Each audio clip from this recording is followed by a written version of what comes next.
Yes, Mwami Yoweri Kaguta Museveni wetwogerera amaze okuyita abadde Speaker wa Parliament Anita Amongo saako ne munne bagende maaso n'okuwayaamu nga babitebya.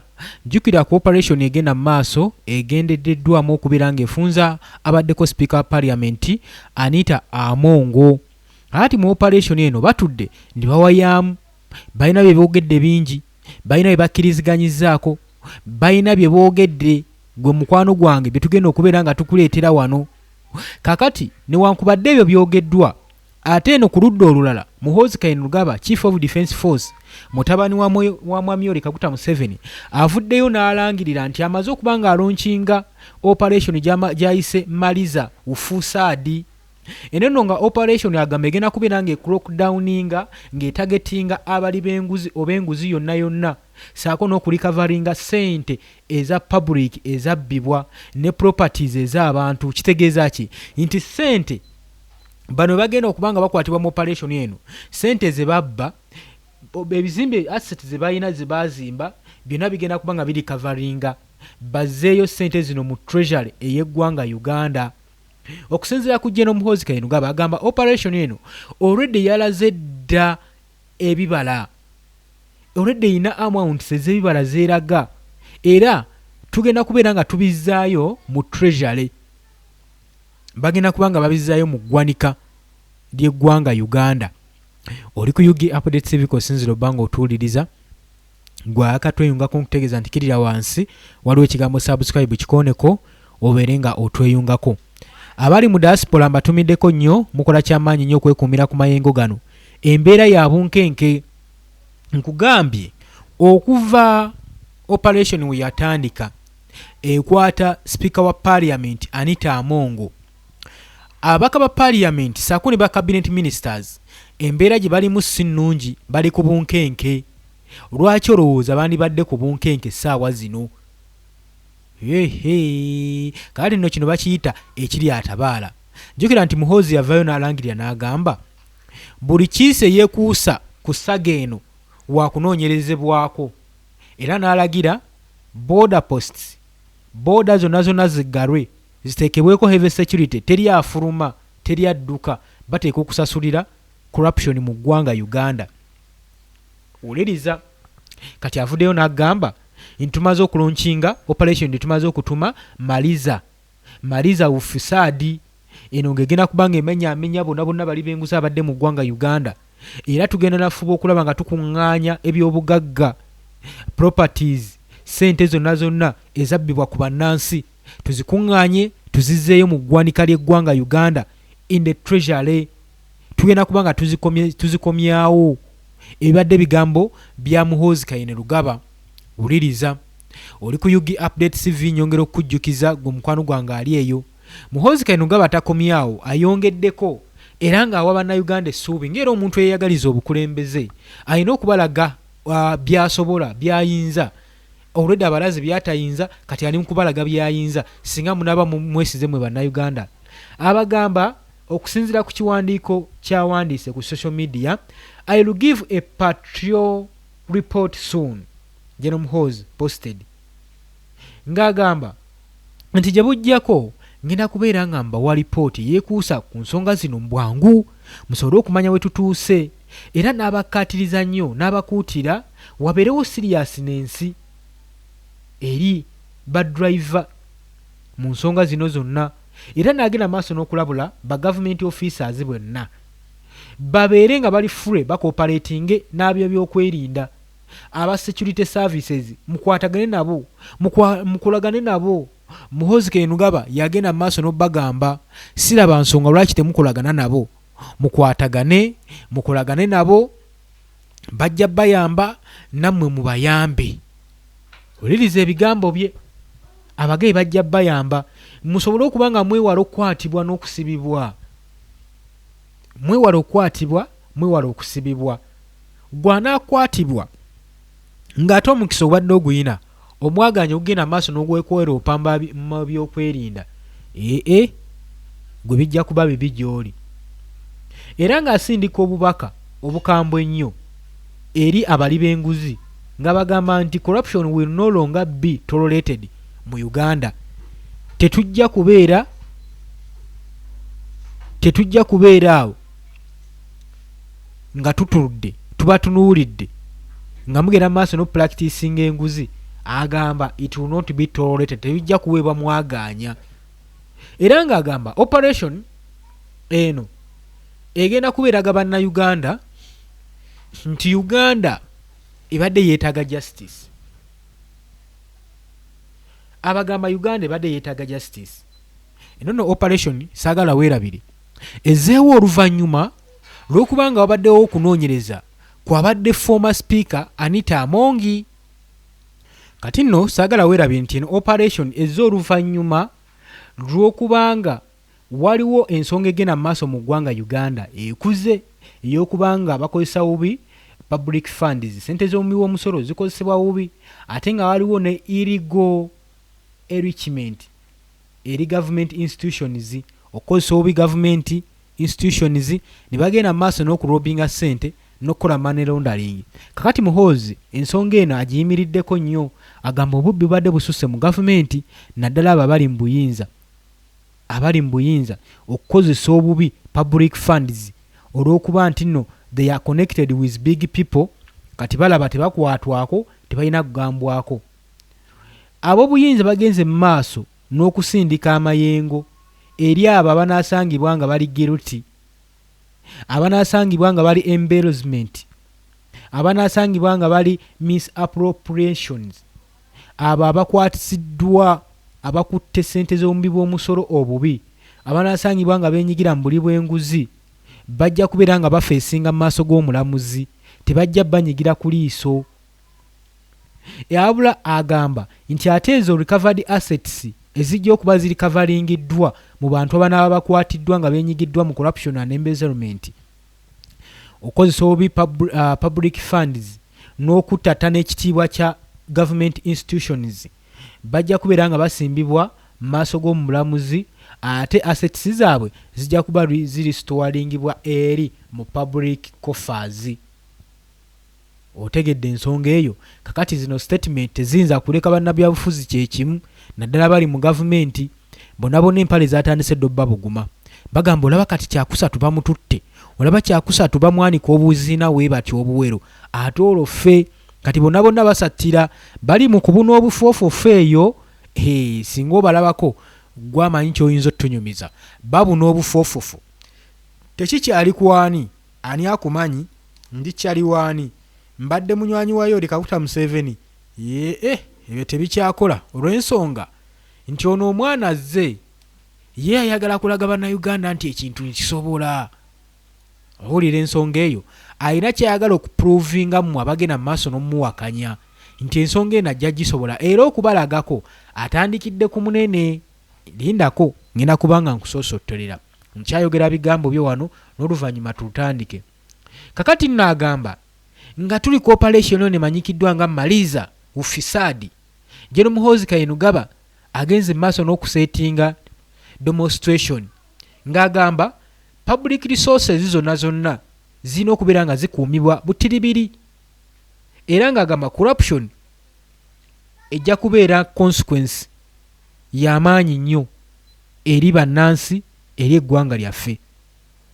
Naye bino byonna abyogera bannansi balaba, batunudde, newankubadde bino bibataddemu essuubi okulaga nti nno obaoliawo buli bw'enguzi buyinza okukomekkerezebwa, naye essuubi we libaggweramu nti lwaki gavumenti enokolayo omuntu omu bukyanga eva mu buyinza oyo yekayika yasoose okubanga akwata public funds, amisusinga public funds.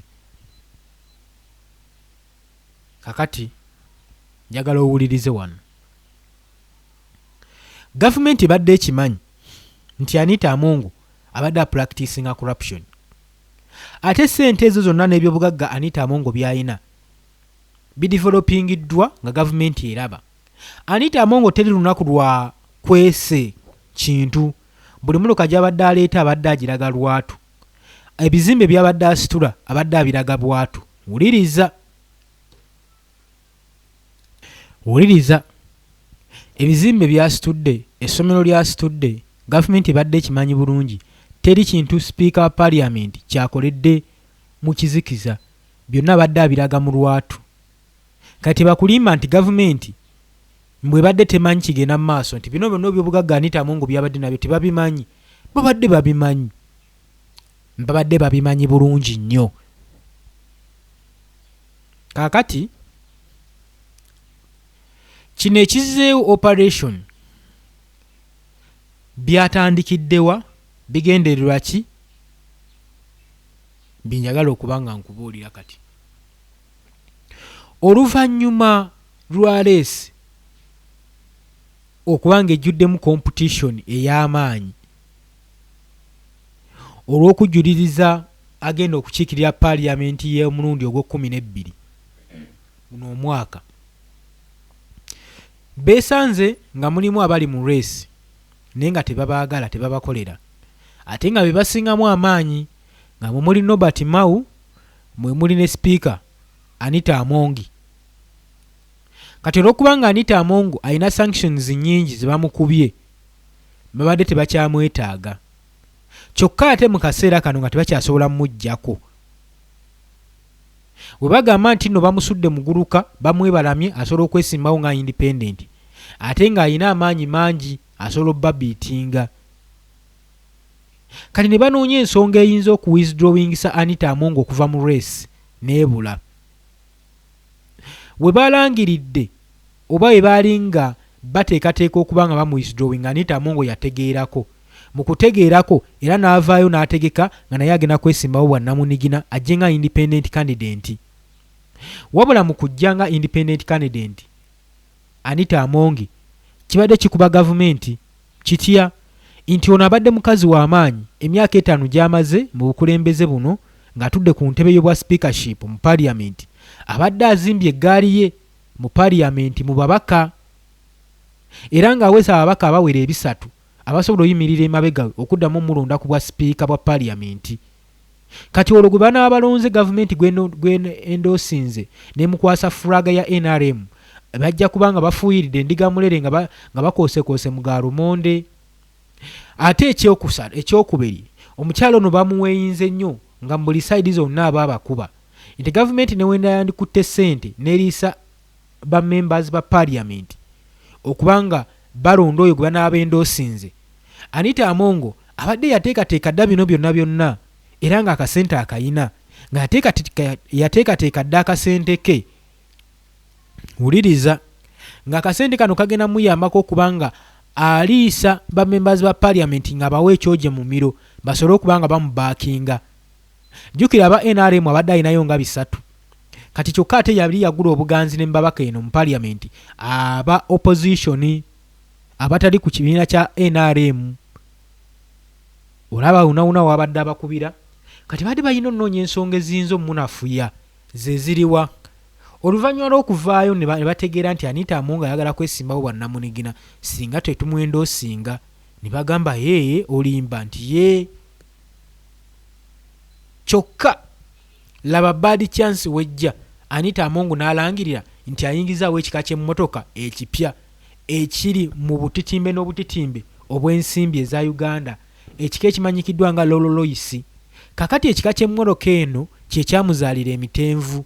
Kuno nno balabanga starting point yaabwe ey'okubanga bafuuza Anita Among era oba ojjukiramu ku information gye twaba ku mawulire twabalaganga aba government officers abanene omwali Muhoozi Kayini Lugaba nga bagenda mu maaso n'okwemulugunya ku mmotoka empya eyali egula obuwumbi 3.5 bagyemulugunyaako era Muhoozi n'akola statement entakera ku mukutu gwe ogwa Twitter ng'agamba kale weewuunyi Bannayuganda basitaavinga, Bannayuganda baavu, babonaabona tebalina mirimu.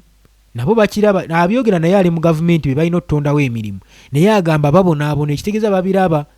Naye kikwewuunyisa nti omukulembeze mu gavumenti n'agenda mu maaso n'okugula emmoloka ey'okwejjajjaabisa ey'okulya amasaali. Nga nze nange Muhoozi mutabani w'omukulembeze bukyanga mmala munjija ku nsi sigituulangamu. Ate nga n'ekitange emyaka gy'amaze mu bukulembeze okuva mu 1986 sirowooza nti yali afunye n'ekirowoozo ekigigula. Kijja kitya? How comes? N'agamba nti nno naye mujja bisasulira olw'ensonga nti olw'okuba nga muli connected tekitegeeza kwonoona ssente za mubi bwa musolo, tekitegeeza kwonoona public funds nga muzikolamu ebyammwe bye mwagala, luxurious cars, muzimbye luxurious houses mu public funds. Byali bigambo bya Muhoozi Kainerugaba. Kati awo emberebezi we yatandikira, buli kimu kyatandikira awo, embere nga we yagagira awo. Baali banoonya ka bridge ke batandikirako, baali bamaze okukafuna nga banoonya bye bayinza omunafuyiza weakness enaavaawa, batandikira ku corruption. Emmoloka gye batandikirako, emmoloka yabafuukira ekizibu, ne batakoma okwo, ne bafuna omwaganyo oguyingira mu maka ge, ne bakebera buli kimu, ne bateekako ogw'obuli bw'enguzi, ne bamuteekako accountability ku bbanga lyamaze mu parliament n'ebyobugagga byakiivinze, nga balaba nti nga balaga bulaze eggwanga nti ono abadde asaanidde okukwatibwa. Yes, abadde mugagga naye ebyobugagga abadde abigula mu lwatu, era gavumenti ebadde ekimanyi. Ate njagala nkubuulire, eno emmotoka egula biliyoni 3, gavumenti ereme kuwuddisa bannayuganda, egula biliyoni 3 n'ekitundu, yakiriyalingibwa okuva mu URA, era gavumenti yegisayininga, era gavumenti erina weegamba nti no yayingira nga tetegedde. Eno emmotoka yategeerwa era n'egiweebwa omwaganya eyitewo, olw'okuba nti azze abakolera ebintu ebikyafu ebingi, buli kimu badde bakimanyi. So kikyengezaako kulaga mu nsonga eno, ngezaako kulaga nti okukwatibwa kwa Speaker Anita Among operation eno gye bali mu kukola eganyiddwamu okunafuya abamu ku banene mu gavumenti abayinza ofuuka obstacle eri Muhoozi Kainerugaba, mutabani w'omukulembeze. Lwaki batya okubanga afuuka obstacle? Nti balina ekigendererwa ekyokuleeta omutabani okutuula ku ntebe y'obukulembeze. Kakati bajjamu abanene abayinza omulemesa kubanga batandise dde okugusala nti Speaker Anita Among osinza ku byobugagga bye bamusanze nabyo ne files n'enteekateeka z'abadde ayina, abadde ateekateeka kujja ku bukulembeze. Twabagamba nti gavumenti eno mugiraba, gavumenti eno erimu ebiwayi bya mirundi nga 3 abigifuga. Kali kino ekiwayi ekibadde ekyokusatu ekya Speaker Anita Among, naye abadde ateekateeka pulaani ze endala nga bano abalabe bateekateeka, naye abadde ayinayo ekyafumba. Newankubadde kigwiriddwamu, abalala abakibaddemu bagendagenda mu maaso n'okuba nga bakitambuza, tebagenda kupowa kubanga bagana okukkiririza entabwe weeva, bagana okukkiririza mu bufuzi bwa Muhoozi. Bagamba Muhoozi ye tasobola bafuga. Olaba abadde talina buyinza nga bo be balina amaanyi naye ng'abalaga nti naagala bateekako kibuli. Kati eno enkola eno baagigaana, era ggwe eyeekanga ssente ebyobugagga ebibadde mu nnyumba ya Anita Among, konteyina za ssente, teweewuunya nnyo. Abadde bateekateeka oyinza olowooza nti nze yekka, nedda. Eyo ebadde soosi yaazo, foundation ebadde awo, badde batereka awo, ebadde soosi eyo egenda obbayambako okujja mu bukulembeze. Kuba tosobola kujja mu bukulembeze ng'oli mwavu, kikkirize oba kigaane. Kaakati olw'okubanga embeera eyo weetyo, gwe mukwano gwange ali yampuliriza, kaakati bwe babagwiriddemu nga bali ku pulaani enteekateeka ez'okuba nga bawamba nabo obukulembeze obwabwe nga tebakkiriza mu bukulembeze bwa Muhoozi Kainerugaba. Kaakati bino byonna okubeerawo, bagezaako okukubira Muhoozi paasi mu ngeri bbiri, nga bajjawo abanene mu gavumenti abayinza okufuukira obstacle eri Muhoozi Kainerugaba, okubanga obstacle omufuukira ekisiikirize mu bukulembeze bwe. Era y'ensonga lwaki olaba gwe mwezi gwe gumu we balangiriddemu nti General Katumba Wamala agenda kuwummula. Omwaka oguwedde bawummuza era omukulu mu magye General Peter Erweru yawummuzibwa. Kati era ne balangirira nti military officers abawera nga 100 bagenda okuba nga bawummuzibwa mu session eno. Lwaki? Bajjamu buli munene ayinza okufuukira Muhoozi Kainerugaba ekizibu. Abatayinza kukkiririza mu bukulembeze bwa Muhoozi babajjawo, babawummuza. Newankubadde tebatuukiridde, tebannaba kubanga batuuka kuwummula. Ekyo ndowooza okitegedde. Ensonga ey'okubiri, eno operation bagikwasiza Muhoozi Kainerugaba. Mmwe bannayuganda musobole okurecognizinga nti omusajja ono singa ajja ku bukulembeze kyaka ayinza otumalira bali b'enguzi mu Uganda, era w'amaanyi. Ensonga atandiso zikwatako, tali nga kitaawe nti zaamulema. Nedda si we guli.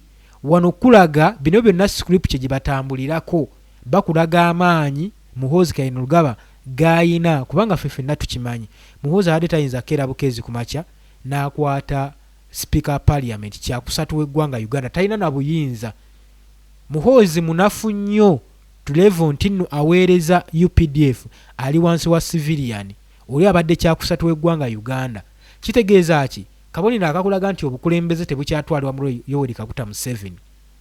Obukulembeze bwandibwanga butwala kati Uganda efugibwa abantu balala nnyo gwe kuba omanyi ekyo saanidde okuba nga okimanyi kikkirize oba kigaani. Oli ku Yugi Update TV nyongera okujjukiza gwe atannatweyungako kirira wansi waliwo ekigambo subscribe kikoneko obeere ng'otweyungako. Kakati nga wenkugambye tibadde balina okulaga gwe munnansi nti Muhoozi Kainerugaba ensonga solo zikwasa n'amaanyi era ne ziggwa waali bisobola okuggwa naye nga bakuteeka mu diversion webaba nga balwanyisa buli bwanguzi. Waaki ministry eya prime minister waaki office ya prime minister bagireseewo? Eno ye office eyenyigiramu okubba amabaati agali gagenda ekkalamojja era galiko n'obujulizi. Ate kino kyakolebwa mu nkukutu gavumenti yakigwamu bugwi kitegeeza bwe bubbi obusinga obwenkunala.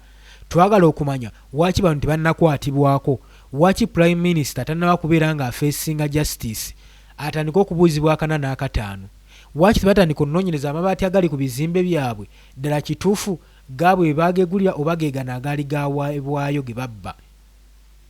Bwe baba nga bayirwanyisa buli bwanguzi twagala okumanya lwaki service awards bonna bafo commissioners abaagabanwa waaki bakyalya butaala.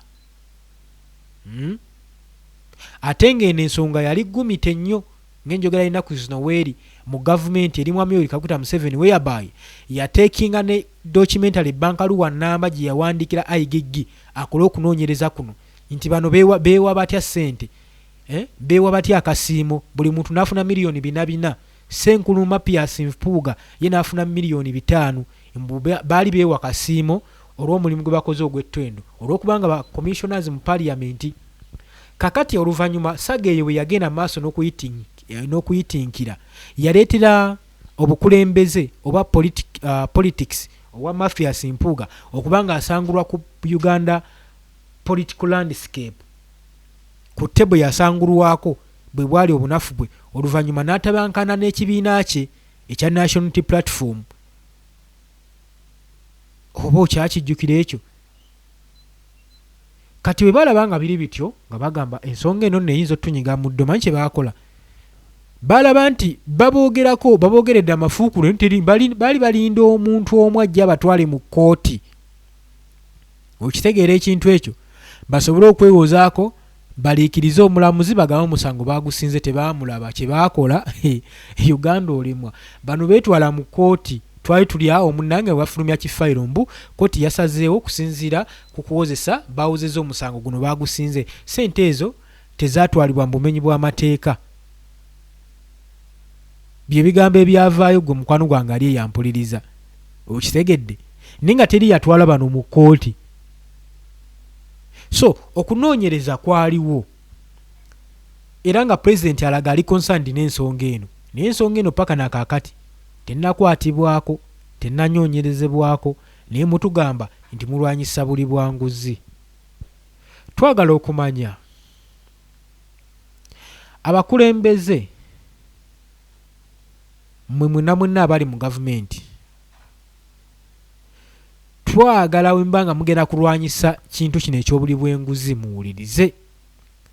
Okusinziira nti nno sovereignty bill mwagiyisa dda, twagala mukiralifying mutangaaze eggwanga ku misaala gyammwe gye mufuna okusinziira ku position gye mulimu mu gavumenti, tuzinootinge. Tukubale ebbanga ly'omaze mu gavumenti ng'oweereza eggwanga, tubale n'ebyobugagga by'oyina nti mu kaseera kano badde osaanidde okuba nga obiyina.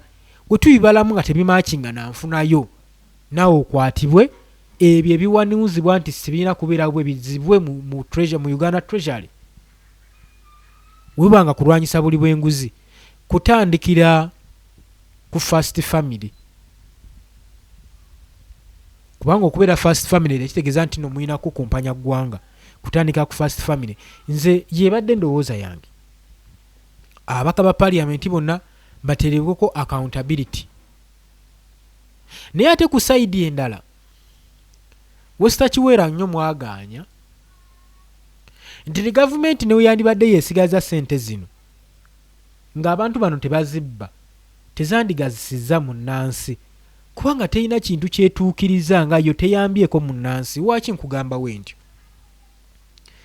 Gavumenti eno ye gavumenti esobola okuwesitinga ssente butitine n'obutitimbi ng'ekimanyi nti constituency eri teriimu ddwaliro, ssente zeesaasaanyizza zibadde zizimba eddwaliro neesaasaanyiza ku babaka okubawagira okweremeza mu buyinza. Efacilitatinga nnyo ensonga ezitalina makulu, ensonga ezirina amakulu n'ezireka. Oba okitegeera? Nze ngamba bino bonna obugagga bwa Anita Among naye bwandisigadde mu gavumenti titwanditegedde nti nno gye buli tebwandigasizza ggwanga. Kati wabanga Anita Among asobodde obukozesa n'abaako byayambye eggwanga n'abazimbirayo ku ddwaliro n'abazimbirayo ku ssomero ebintuntu ebimu ebitonotono kale byayinza okulaba ba tetuyinza gamba nno talina kyakoze waliwo kyabakoleddeko ekitonotono. Mwanditambulidde awo dhaani okubanga tumanyi nti mulimu obubbi bungi nnyo mu gavumenti, bantu bangi babbi be tutamanyi. Kati sookulumiriza omuntu omu tekirina kye kitaasa ekonomi y'eggwanga Uganda kuba temugenda zisikomyawo, temugenda tutonderawo bannayuganda mirimu, mubagobaganyiza ne gye batonzeewo mugyonoonye mugizimbuddewo.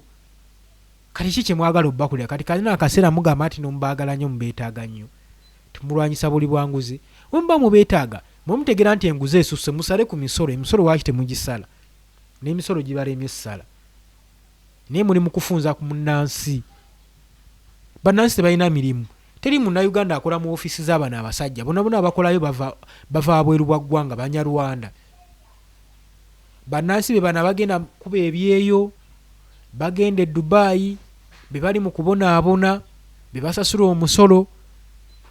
Kugamba embeera eyo olabira ddala ng'eno diversion y'amaanyi. So munnayuganda olina zuukuka buzuukusi n'otegera ki ekituufu ekigenda mu maaso mu ggwanga. N'olema kudda kulera ngalo ate ne weenyigira mu bikolwa ebijuna ensi yo. Nyongera okujjukiza nti oli ku Yugi Update TV kw'osinzira okuba ng'otuwuliriza. Mwenna mwenna abagenda mu maaso n'okubeera nga muwagira enteekateeka y'okubaweereza. Mwebale nnyo abasharinga, abakomentinga, abalikinga, yes, abajja mu comment section mukolera ddala omulimu gw'amaanyi nnyo. Nga bulijjo mbadde ndudde okubuyita ku bantu bange mmwe abajja mu comment section ne muteekayo endowooza zammwe. Nkimanyi nti mukola omulimu ogw'amaanyi nnyo ogw'ettendo. Naye olunaku olwaleero katuziyiteeyitemu tulabe, katuyiteeyite mu comment section wano tulabe abataddeyo ennyo omwoyo okubanga mutuwuliriza entakera. Mmwe abasharinga, abakomentinga baagala nnyo. Tulabe wano abajja mu comment section mikwano gyange. Kimanye nti oli ku Yugi Update TV gwagala otweyungako okwosinza obba ng'otuwuliriza nawe atanaba kuba ng'otweyungako. Tegeera nti nno yessaawa ke kaseera. Tegeera nti yessaawa ke kaseera. Ekigambo subscribe wayiwa ekiri wonna wonna kikonemu obeere ng'otweyungako. Wabula okona mukadde nagamba kakuyambako okuleetera notification message okusobola okukwalatinga ku message kubaka bonna obugenda mu maaso. Siyala Merarian we bali kubeerako oteesezza. Nantongo Oze O7J we bali kubeerako. Mukose Faizo naawe obeerako. Bweyaniriza ekibiina kya Puulu ekya Patriotic League Uganda n'okigamba nti jju n'okigamba welcomes CDF. Katulabe gye kinaakoma, tulabe nti munaamwananyiriza era we mutyo mujja mwaniriza entakera we mutyo. Ani omulala Sebuusi wakiri Sebuusi nina kuba Sembuusi Robert we bale kubeerako, we bale oteesezza. Era Maria Matovu naawe weebale kubeerako. Nze ngamba olw'obudde katukome wano ansomeyo omu Muwanguzi Godfrey weebale naawe oteesezza. Margaret Najjemba, Godman Lord, Stevia Dikke, Brian Heavens mbatumiddeko nnyo, Namala Forester mwebale kuteesa mwenna mbatumiddeko nnyo. Olabadde oli ku Yugi Update TV olw'obudde munzikirize nkomaawo, mbaagala nnyo, mweraba.